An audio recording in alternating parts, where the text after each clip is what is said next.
Assalamualaikum warahmatullahi wabarakatuh. Halo anak-anak hebat, bertemu lagi di Asyiknya Belajar dari Rumah bersama Bu Silvi. Hari ini kita akan belajar daring dari rumah. Jika menurut kalian video ini bermanfaat, jangan lupa subscribe dan like ya anak-anak. Terima kasih. Nah, hari ini kita akan belajar tema 1, subtema 3, pembelajaran 2. Sebelum belajar, jangan lupa berdoa dulu ya.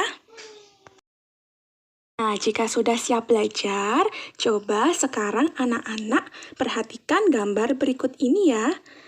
Nah, di gambar tersebut menurut kalian tulang manakah yang menunjukkan tulang yang normal? Kira-kira gambar yang kiri apa yang kanan ya? Ya, betul sekali. Yang menunjukkan tulang yang normal adalah gambar yang kanan, yaitu anak perempuan yang berdiri dengan tegak. Nah, kira-kira apa saja ya jenis kelainan tulang itu? Nah, ada beberapa jenis kelainan pada tulang, diantaranya yaitu fraktura atau patah tulang. Fraktura merupakan kelainan pada tulang akibat kecelakaan, baik kendaraan bermotor ataupun jatuh. Dibedakan menjadi dua, yaitu fraktura yang tertutup atau patah tulang yang tidak sampai merobek kulit, dan fraktura yang terbuka atau patah tulang yang merobek atau menembus kulit. Jadi, kalau fraktura yang tertutup itu patah tulang yang sampai merobek kulit. Tapi kalau fraktura tertutup, maka kulitnya tidak sampai robek atau tidak sampai luka. Seperti itu. Kemudian yang kedua yaitu osteoporosis. Nah, osteoporosis merupakan kelainan pada tulang yang disebabkan karena adanya pengeroposan tulang.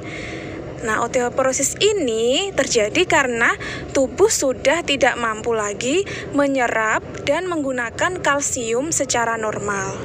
Biasanya osteoporosis ini diderita oleh orang yang sudah tua dan rasanya itu seperti nyeri di tulang. Itu adalah kelainan tulang osteoporosis.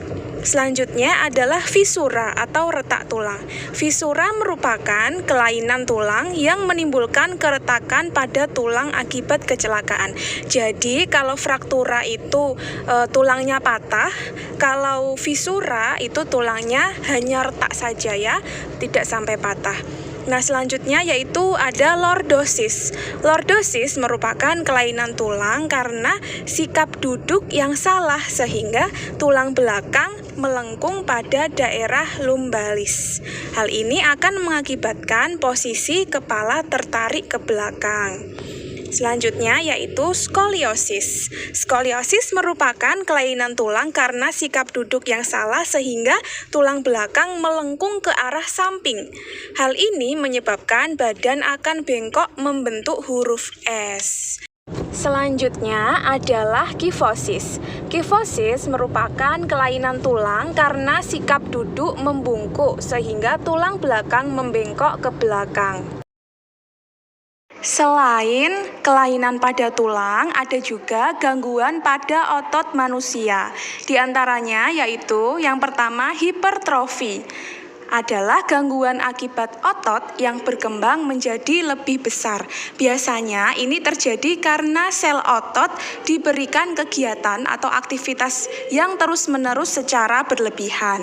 Yang selanjutnya adalah atrofi, yaitu gangguan akibat otot yang mengecil. Jadi atrofi itu kebalikannya hipertrofi ya. Kalau hipertrofi itu otot yang berkembang menjadi lebih besar, kalau atrofi itu akibat otot yang mengecil.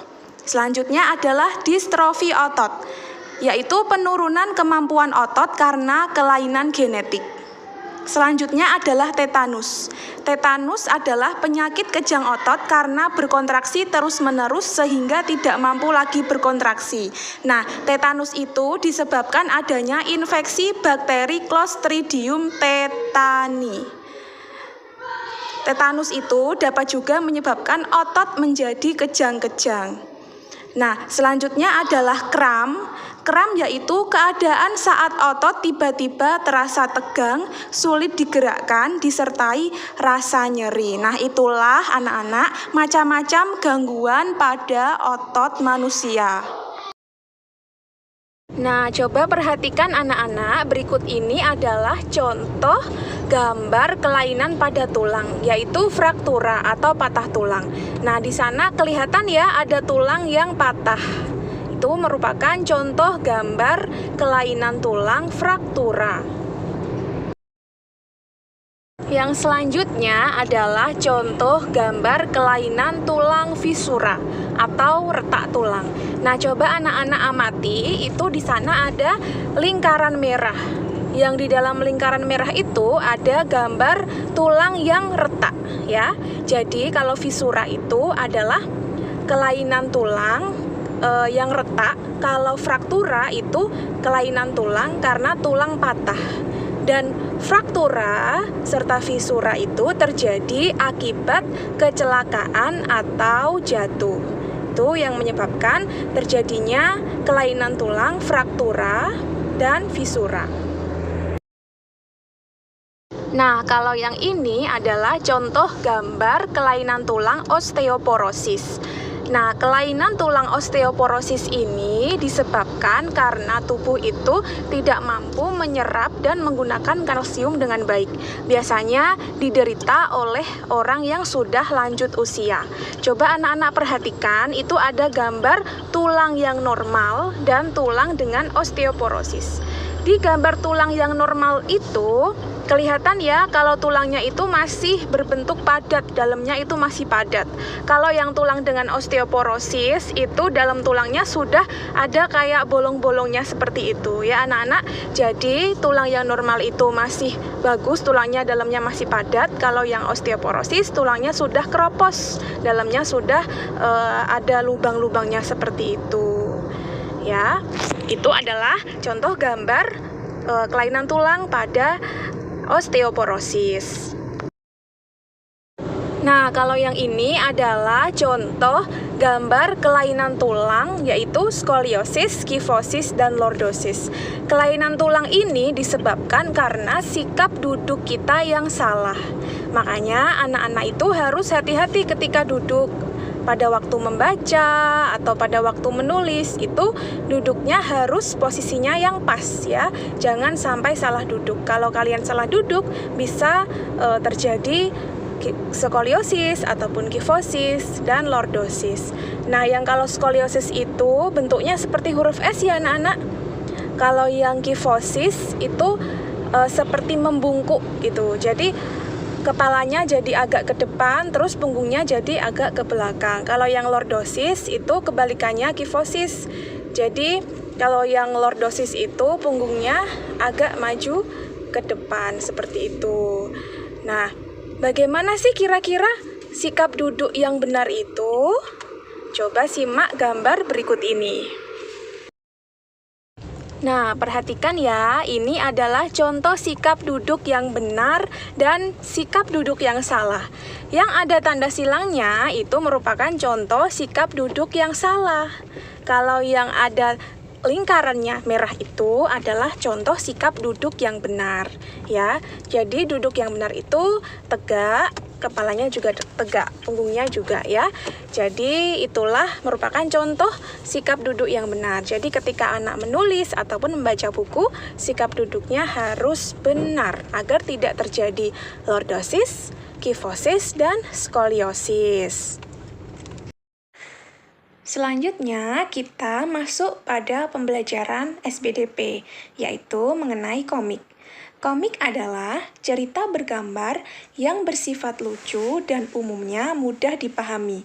Cerita dalam komik disajikan dengan adegan beberapa gambar yang disusun secara berurutan. Nah, yang ini adalah contoh komik ya anak-anak.